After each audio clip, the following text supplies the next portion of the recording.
Sejam bem-vindos de volta ao canal Descobrindo Xadrez e com vocês, Xadrez Dia a Dia, continuação. Vamos lá, galera. Com frequência, quando estamos ganhando um jogo de xadrez, chega um momento em que nosso maior desejo é terminar logo. O adversário faz um lance e partimos para a resposta sem pestanejar. Essa falta de cuidado levou muitos possíveis vencedores ao caminho do esquecimento. No único momento de desatenção, o jogador pode cair numa armadilha e pôr tudo a perder. Como expliquei em Xadrez Vitoriosos Táticas, as táticas são manobras que aproveitam uma oportunidade imediata com o objetivo de fortalecer a própria estratégia ou destruir a estratégia do inimigo. Vejamos agora alguns exemplos do que pode acontecer quando subestimamos as possibilidades táticas do adversário. No tabuleiro à nossa frente, as pretas correm o risco de perder a dama e ficam com uma peça a menos. No entanto, seus peões passados na ala da dama estão tão fortes que um deles será logo promovido e ela ganhará o jogo.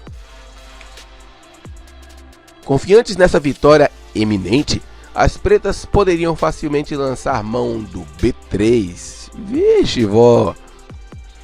Mas imaginem seu pavor quando percebem que torre captura E7, cheque, rei captura E7, bispo C5, cheque, seguido de bispo captura A3.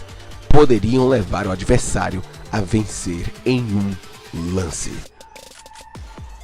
Atentas a esse risco, as pretas jogam o simples dama captura F7, depois rei captura F7 e então B3.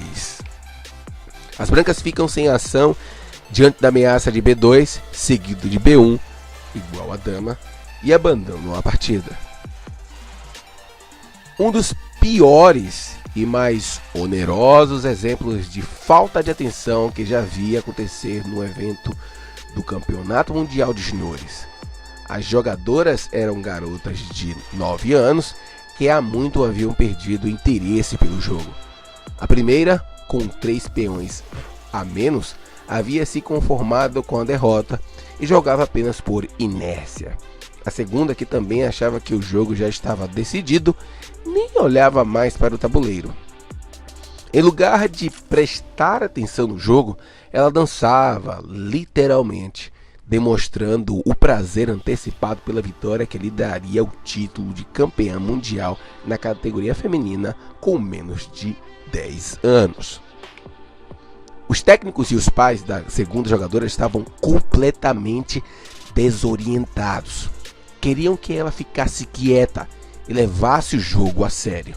Depois da competição haveria tempo mais do que suficiente para comemorações, mas como não é permitido aconselhamento durante eventos competitivos, eram forçados a assistir apavorados ao desenrolar do drama.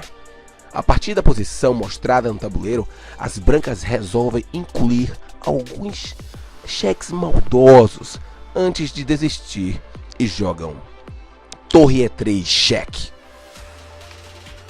Agora tanto o rei D8, torre E8, cheque, rei C7, quanto rei F6, torre F3, cheque, rei G6 poriam fim ao jogo. Mas a segunda jogadora estava completamente desatenta. Sem olhar para o tabuleiro, pegou o rei e jogou rei F8. A resposta imediata foi torre E8, cheque, mate. Trouxe-a de volta à realidade, mas já era tarde demais. O título estava perdido e a euforia foi substituída pela histeria. Moral dessa história: o jogo só acaba quando termina. Pode parecer uma frase batida, mas é muito verdadeira para todos os esportes. Evite o excesso de confiança e nunca faça jogadas apressadas. Lembre-se, o jogo não termina enquanto seu adversário não abandona a partida ou dar um checkmate. Às vezes pensamos que temos uma vantagem evidente, mas de repente uma tática nos força a reavaliar a situação. Quando surgem circunstâncias desagradáveis como essa, devemos manter a cabeça no lugar e procurar controlar os danos. Exatamente como fez Bobby Fischer, quando enfrentou a situação apresentada no tabuleiro à nossa frente. Nesse momento, as pretas têm um peão a mais. Ela gostaria de defender seu peão em B6, que está sendo atacado pelas peças brancas B2 e B4. A defesa óbvia seria a torre B8, lance que muitos fariam sem nenhuma hesitação. Mas essa defesa seria esmagada por bispo F1, bispo captura F1, torre captura B6.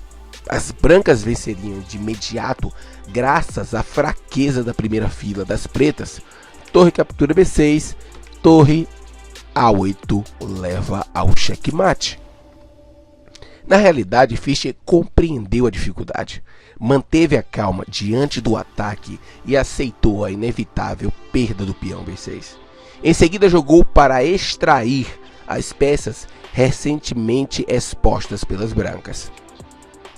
Depois de B5, bispo captura B5, cavalo captura B5, torre captura B5, torre captura B5, dama captura B5 e dama E5. As brancas passaram a ter uma vantagem pequena, mas as trocas haviam minado a maior parte de seu potencial agressivo e as pretas conseguiram salvar o jogo. Jogam as pretas. É evidente que elas estão ganhando e podem escolher vários lances tentadores, tais como H3, dama G1, cheque e rei C3. Há algo errado com rei C3? Pare e pense por um momento, dê um pause no vídeo e tente resolver. Vamos à resposta. Trocar peças como dama G1, rei C2, dama captura B1, cheque, rei captura B1 é mais simples. Se jogam H3, as pretas também forçam as brancas a abandonarem a partida. Todas as peças das pretas estão protegidas. O peão H está próximo da promoção e a vã esperança das brancas de um mate afogado nunca chegará a se materializar, porque as pretas tiveram cuidado de dar ao rei branco a casa C2 como refúgio. No entanto, rei C3 é outra história. Primeira vista parece muito bom, pois o checkmate é ameaçado em D2. Além disso, torre C1 cheque, dama captura C1, rei captura C1, H3 transforma peão em dama. Infelizmente, as pretas não deram ao rei branco a possibilidade de se movimentar e as brancas podem aproveitar esse descuido jogando torre B3 cheque. Depois de rei captura B3 leva ao empate por mate afogado. Enquanto rei D4, torre captura E3, rei captura E3, rei E1, H3, rei F1 é um final de rei e peão morto e empatado.